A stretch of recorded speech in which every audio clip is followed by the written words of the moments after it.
김종국 목사의 가나안 명상.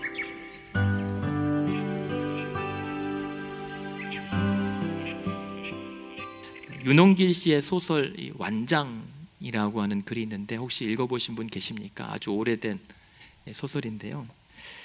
근데 이 완장이라고 하는 책에 나오는 주인공 이름이 임종술입니다. 근데 이 종술은 건달로 지내요. 싸움도 잘하고 또 술도 좋아하고 뭐 그냥 노는 걸 좋아합니다. 근데 이 건달로 지내던 이 종술이 그 마을 양어장 관리를 맡게 됩니다. 아무래도 싸움도 잘하니까 이 마을 이장이 이 종술에게 이 양어장 감시원 관리를 맡기는 거죠.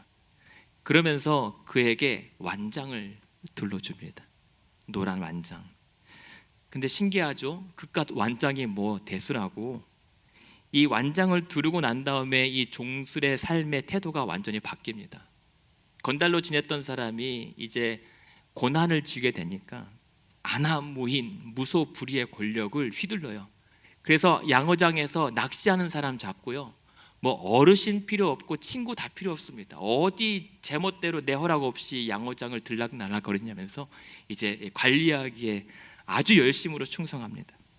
근데 그러다 결국에는 쫓겨나요. 근데 쫓겨났어도 이 종술이 그 완장의 맛을 한번 봐버린 탓에 그 맛을 잊지 못하고 관리인처럼 끝까지 행세해요. 그래서 그 저수지를 목숨 걸고 지킵니다. 그러다가 결국에는 그 저수지 물을 빼버리게 돼요. 그러니까 저수지 물을 빼버리면 이제 정말 감시할 게 없잖아요. 근데 그 정도가 되어서야 이 종술이 이 완장을 저수지에 버리고 떠나요. 마을을 떠나요. 그런데 사람들은 그것도 모르고 나중에 저수지 물 빼면서 수면에 동동 떠오르는 게 그 종술이 차고 있었던 완장. 그것을 보면서 그 종술의 어머니가 씁쓸해합니다. 그러면서 이야기가 끝나요. 근데 무엇을 말하려고 하고 있습니까? 이 이야기가 정말 이 완장 하나에 다 뭔가 전부가 걸려 있는 것처럼 보이지만 그만큼 허망한 권력이 없다는 것이고, 그런 허망한 그 완장 하나에 사람의 인생이 이리저리 휘둘리는 이 허망한 사람의 속성을 잘 말해주고 있다고 봐요. 근데 제가 이 완장 이야기를 드리는 이유는, 그러나 세상에서의 어떤 권력과 완장은 그러한 속성이 있다라고 치더라도 하나님께서 우리에게 부여하신 직분은 완장이 아니라는 것입니다. 직분은 권력도 지위도 아닙니다.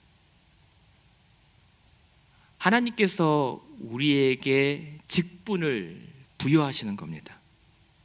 사람이 직분을 주지는 않습니다. 왜냐하면 하나님께서 우리를 은사대로 부르신 것을 우리는 직분이라고 부릅니다. 그렇다면 여러분, 하나님께서 부르신 성도들 가운데 은사가 없는 부르심은 없어요. 만약에 은사가 없는 부르심이라고 한다면 그분은 아직 성도가 아닌 거죠. 그렇게 봤을 때 직분 없는 성도는 없단 말입니다. 그런데요, 교회 안에서 있는 직분 제도는 어떠한 교회 운영을 위한 효율적인 시스템이 아니에요. 지금 오늘 말씀에서 드러나는 것처럼 이 직분 제도는 사람이 아니라 하나님께서 정하여 주신 거룩한 제도입니다. 사람이 어떻게 좌지우지할 수 없는 거예요. 직분은 완장도 아니지만 더군다나 직분이 우상이 되어서는 안 됩니다. 내 직분이 우상이 될 때가 언제냐면 내 욕망에 따라 그 직분을 탐할 때예요. 분명히 오늘 사모하는 것은 무엇을 사모합니까? 주의 선한 일을 사모하는 자가 감당하는 거거든요. 개인의 명예나 지위가 아니라 오직 그 복음의 선한 일에 대한 열정으로 그 직분을 감당하는 거예요. 안 그러면 정말 직분이 완장이 되고 우상이 됩니다. 그러니까는 오래 다녔으니까 뭔가 물질이 풍부하니까 그냥 이 사람은 세상 보기에도 뭐 괜찮아 보이니까 무조건 장로를 세우는 것이 아니라 그 장로로서 말씀을 하나님 앞에 성도들에게 잘 가르칠 수 있는 사람이 목사가 되고 장로가 되어야 되는 거죠. 그러면서 4절에 보면 특히 목사도 마찬가지고 장로도 마찬가지인데 무엇을 잘 다스려야 돼요? 자기 집을 잘 다스려야 돼요. 당연한 거죠.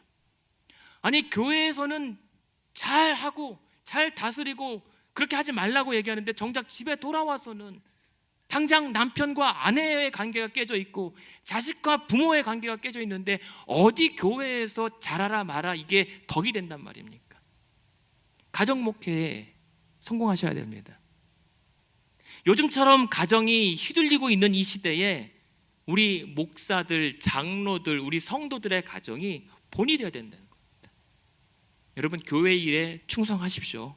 예? 그런데요, 대신에 분별하셔야 될 게 교회 일에 열심이라고 다 하나님께 열심인 거 아니에요. 구별하셔야 됩니다. 오해하지도 마세요. 교회 일에 무조건 열심이라고 다 하나님을 위한 일이 아니란 말입니다. 특별히 여러분, 가정의 문제가 그렇게 그대로 방치되어 있는데 교회 일을 한다고 교회 오지 마십시오. 지금 내가 남편과 아내가 지금 관계가 위태로워요. 아니, 자녀들이 지금 위태로워요. 방치해서는 안 돼요. 돌봐야 되는데 그래도 하나님의 일이 우선이긴 하지만 그렇다고 자녀들을 그렇게 방치해놓고 주의 일에 헌신한다 한들 지혜롭고 신중하고 분별하셔야 돼요. 하지 말란 일이 아니에요. 교회 일에 주의 일에 충성하십시오. 그러나 가정도 돌보십시오. 아내를 사랑하시고 남편을 존경하시고 자녀들을 사랑으로 양육하십시오. 그리고 무엇보다 중요한 기준이 있습니다. 다른 것도 다 중요하지만 오늘날 우리 교회 직분자들이 외인에게서도 선한 증거를 얻어야 합니다. 외인들이라고 하는 것은 믿지 않는 사람들, 그리고 세상으로부터 우리 목사님들, 우리 장로님들이 좋은 평판 얻어야 돼요. 칭찬받아야 되고 존경받아야 합니다. 왜요? 교회 안에서는 정말 존경하고 교회 안에서는 정말 잘하고 교회 안에서 기도할 때마다 다 거룩한데 교회 밖에 나가기만 하면 사람들이 혀를 찹니다. 그런 믿지 않은 사람이 우연히 교회에 들어와서 예배를 드리게 됐는데 아니, 그 사람이 앞에서 설교하고 있고 앞에서 기도하고 있어요. 다시는 교회 안 들어옵니다. 특별히 오늘 같은 시대에 교회가 왜 비판받는지 잘 몰라서 세상 사람들이 교회를 지적하기도 하지만 그러나 그러한 요인에 우리 직분자들이 한몫 거두는 것은 아닌지 돌아봐야 해요. 지금 에베소 교회가 그런 위기에 빠졌거든요. 에베소 교회가 지금 이 교회의 거짓 교사들과 다른 교훈들, 잘못된 가르침 때문에 세상 사람들 주변으로부터 공격받고 있는 위기에 처했기 때문에 정신 차리라라고 얘기하는 거거든요. 직분은 지위나 서열이 아니에요. 말씀드렸죠. 제가 담임 목사가 이 교회 대표이사가 아니란 말입니다. 제가 주인이 아니에요. 엄밀히 말하면 저는 월급 받는 사람이란 말입니다. 물론 직분의 지위와 존엄이 있죠. 하나님께서 부여하신 특별한 은혜가 있습니다. 마찬가지로 6장에 보면은 이런 말씀하죠. 경건을 이익의 재료로 사용하는 자들이 있다. 마찬가지예요. 그런 모든 직분을 나의 사적인 사사로운 이익을 위해서 발휘해서는 안 돼요. 대신 뭐라고 해요? 9절에 보니까 깨끗한 양심의 믿음의 비밀을 가진 자라야 한다라고 하는 겁니다. 그래서 이 믿음의 비밀이라는 것은 뭐예요? 복음의 능력을 경험한 사람. 그냥 오래 다녔고 이 정도면 당신 집사도 돼, 이게 아니라 그 복음의 비밀을 내가 소유한 자, 그 복음의 능력을 경험한 자, 십자가의 그 사랑이 무엇인지 깨달은 자만이 집사가 돼야 된다는 거예요. 안 그러면 사람 일이 된다는 겁니다. 아니, 이 땅에, 아니 이 많은 교회에 어디 가면 다 집사예요. 돌아보면 집사, 김 집사 하면 다 쳐다봐요. 근데 그렇게 집사가 많고 이러한 성경적 기준의 성도들이 많은데 왜 오늘 이 땅의 교회들이, 이 땅의 성도들이 비판과 조롱을 받고 있습니까? 그렇게 볼 때 우리 교회의 이 직분자들 그리고 리더로서 우리는 얼마만큼 이 자격을 갖추고 있습니까? 우리는 얼마만큼 이 성경적 기준에 부합된 채로 직분을 부여하고 부여받고 감당하고 있습니까? 여러분 걱정하지 마세요. 직분자를 세울 때 누구는 되고 누구는 안 되고 우리가 걱정합니다. 그 자의적으로 판단하고 집단적으로 판단하고 상황적 판단을 고려합니다. 그럴 필요 없어요. 왜요? 오늘 3장 1절부터 13절까지의 이 성경적인 객관적 기준에 따라 세워야 할 자가 있으면 세우면 되고 아니면 안 세우면 되는 거예요. 고민할 필요 없어요. 정말 이러한 하나님의 말씀과 자격에 부합한 사람이 있으면 장로로 세우고 집사로 세우면 돼요. 뭘 고민해요? 누구면 안 된다고 뭐라고 판단해요? 우리가 사람을 세우는 것도 중요하지만 합당한 자를 세우는 것이 더 중요합니다. 그러기 때문에 5장 22절에 뭐라고 합니까? 아무에게나 경솔히 안수하지 말라는 거예요. 왜요? 오늘 이 지역의 이웃들이 우리 교회를 무엇을 보고 평가합니까? 우리는 하나님 보고 교회 다니죠. 하나님 보고 교회 다니고 오늘 아침에도 아유 꼴보기 싫은데 나오셨잖아요. 왜요? 하나님 보려고. 그러나 세상 사람들은 여러분 보고 교회를 나온단 말입니다. 목사를 보고 장로를 보고 집사를 보고 교회를 판단한답니다. 평가합니다. 여러분이 잘하셔야 되고 제가 잘해야 되는 겁니다. 우리의 명예가 아니라 하나님 얼굴 더럽히지 않기 위해서.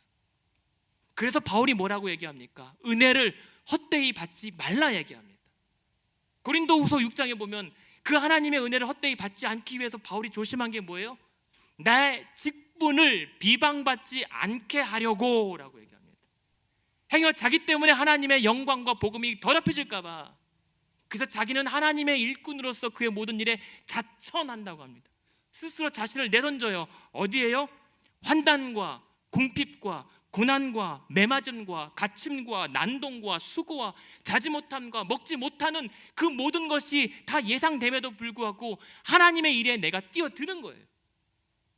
근데 그 어려움 속에서 견디고 버틴 것은 다름 아니라 깨끗함, 지식, 오래 참음, 자비함, 성령의 감화와 거짓 없는 사랑과 진리의 말씀과 하나님의 능력으로 의의 무기를 삼아 이겨내는 거예요. 그게 우리 직분이 용복지 않는 것, 하나님의 영광이 드러나게 되는 직분자의 자세란 말입니다. 그래서 바울이 뭐라고 고백합니까? 나는 사람 앞에선 무명한 자다. 나를 아무도 알아주지 않는다. 그러나 하나님 앞에선 내가 유명한 자다. 하나님께서 나를 알아주신다. 내가 아무것도 없는 것처럼 가난한 자 같으나 나는 오히려 많은 사람을 부유하게 하는 자다 라고 하는 자부심이 있었단 말입니다. 바울에게 맡겨주신 그 직분을 감당하는 일에 기쁨이 넘쳤던 거예요. 은혜가 넘쳤던 거고 능력이 넘쳤던 것입니다. 그 고백이 오늘 우리 모든 자들의 고백되기 바랍니다. 지금까지 가나안 교회를 섬기시는 김정국 목사의 가나안 명상이었습니다. 가나안 교회는 1255 미러키 애비뉴 글렌뷰에 위치해 있으며 주일 예배와 이행 주일학교 청년부 예배가 주일 오전 11시에 있습니다. 월요일부터 목요일까지 새벽 예배가 매일 오전 5시 45분에 있습니다. 화요 기도회는 화요일 오후 8시에 있습니다. 신앙 상담이나 교회에 관한 자세한 문의를 원하시면 전화 224-735-2346번으로 연락하시기 바랍니다.